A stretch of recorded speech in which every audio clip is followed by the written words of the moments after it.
So when I first got an e-mountain bike, the thing that stood out to me, like most people I think, was just how much quicker they were on the uphills, which meant you could just get in so much more riding volume as a result.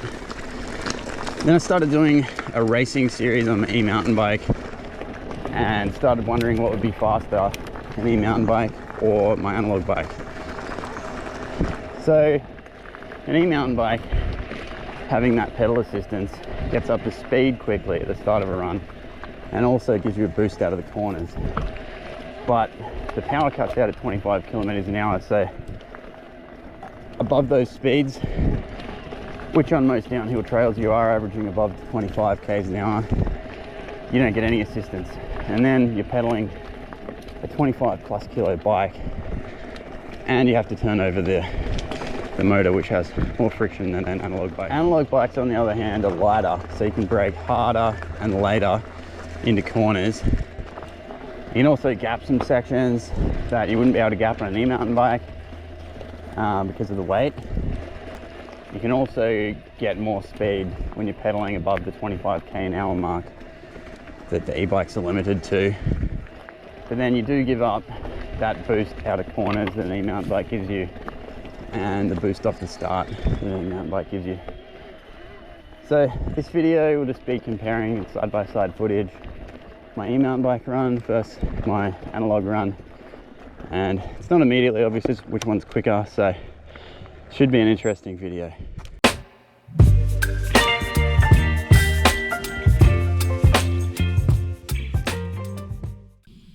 So these are the two bikes I'm going to be riding. My analog bike is a 2023 nuke-proof Giga.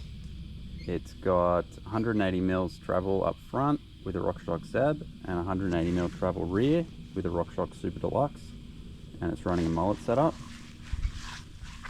My e-bike is a 2021 Specialized Canevo. It's got 180 mil travel with a RockShox Boxer up front and 180 mil travel with a Super Deluxe in the rear, and it's running 27.5 front and rear. Both these bikes are super enduro, I guess. They got similar geometry. They're both running 180 front and 180 rear, so it should be good to put together head to head for a comparison. Alright, so I'm riding a track called Amaru at Arimba. Off the start, you expect the e-bike to carry a bit more speed, and it does, but the start is downhill, so the analog bike also carries a fair bit of speed.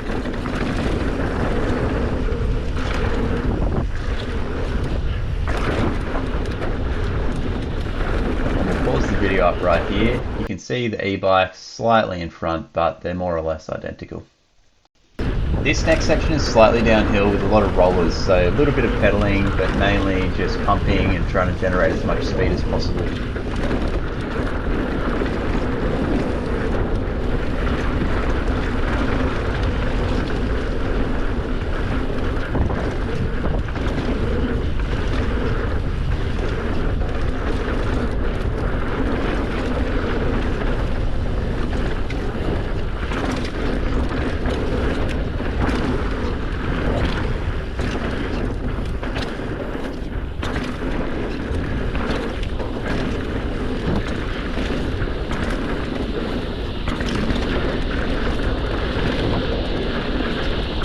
So let's pause the video up there. I actually expected the analog to win in this section, as it should be more efficient with pumping, but the e-bike has the segment time by 2.5 seconds. So what can we put this down to? Well, I was putting in pedal strokes on this section, but I was mainly above the e-bike's 25k limit, so only marginal gains for the e-bike. I think the main advantage was I was able to carry more speed coming into the segment on the e-bike. So at the end of the first segment, I was able to put some cranks in out of the last slow berm and carry more speed through the whole segment. This next section is slightly uphill, so an obvious advantage to the e-bike, and you can see it's already starting to pull away.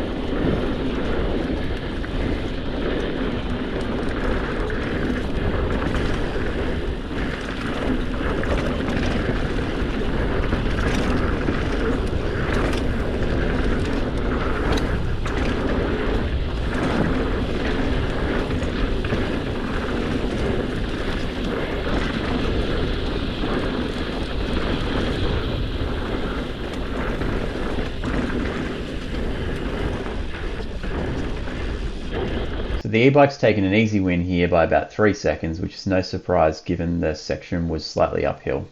This next section is a fast, flowy section, so slightly downhill, a lot of berms, a few little jumps, staying off the brakes as much as possible and trying to keep as much speed as you can.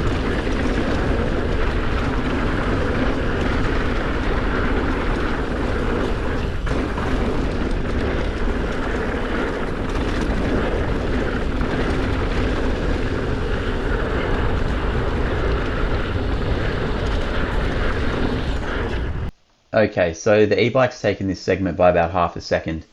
Now, right before the start of this segment, there was an uphill section. So the e-bike can come up the uphill section quicker, and it's just come into this segment with a little more speed than the analog and just been able to carry that speed the whole way through, so just creeps away from the analog the whole run.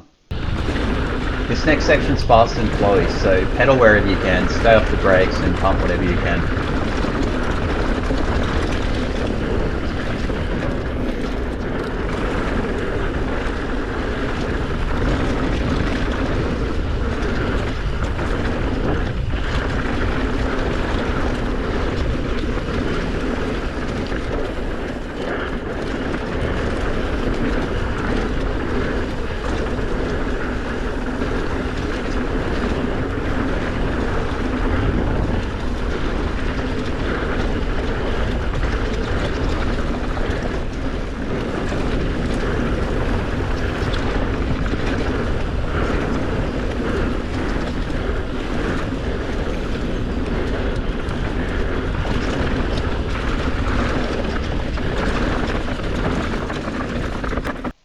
So the analog's taken this segment by a little over a second.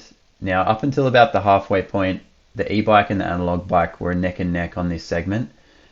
Then I was able to take some pedal strokes on both the analog and the e-bike. I think on the analog, I was able to just get a little bit more speed out of those pedal strokes because we were above the 25k/h limit of the e-bike.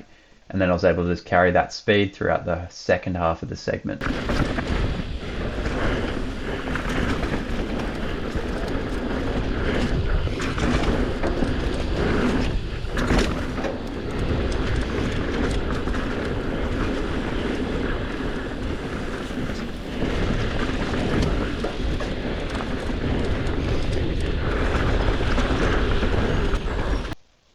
So the e-bike's taken this segment by about a second, and what I put that down to is because there's a lot of berms and corners on this segment that are quite slow. You put in a couple of cranks when you're exiting, and on the e-bike, those couple of cranks just give you more speed than the analog, and then you can carry that speed through to the next corner, and that's just compounded throughout this whole section. This next section's slightly uphill, so I think you can guess what's going to happen.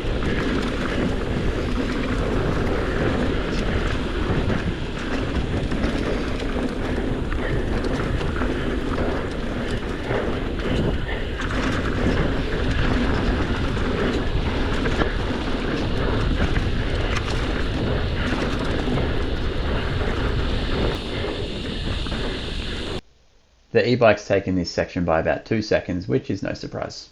This final section is a slightly downhill flow section, so you're trying to pump the berms, you're trying to stay off the brakes and just pedal wherever you can.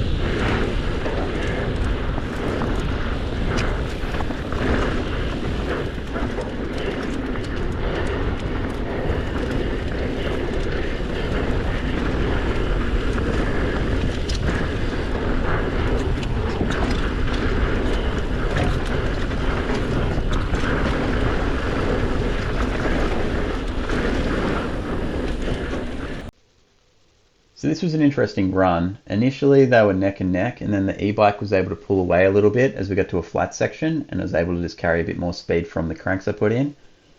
Then in the second half of the run, the analog bike caught up in the flow section when it got a little bit faster, and the two times ended up pretty much neck and neck. So to summarize, the e-bike was faster in every segment except for one, which gave it an overall time of 7.68 seconds faster than the analog bike. So why was it faster? A big one was when I'm coming out of corners, I'm putting in a couple of cranks on both bikes, and the e-bike just gets up to speed a lot quicker. So you end up carrying that speed through to the next section. That gave it a big advantage. Secondly, this trail had a lot of flat and some slightly uphill sections, so it's an obvious advantage to the e-bike. It's just able to do those sections a lot quicker. Then the heavier weight of the e-bike on this particular trail anyway, I think was negligible.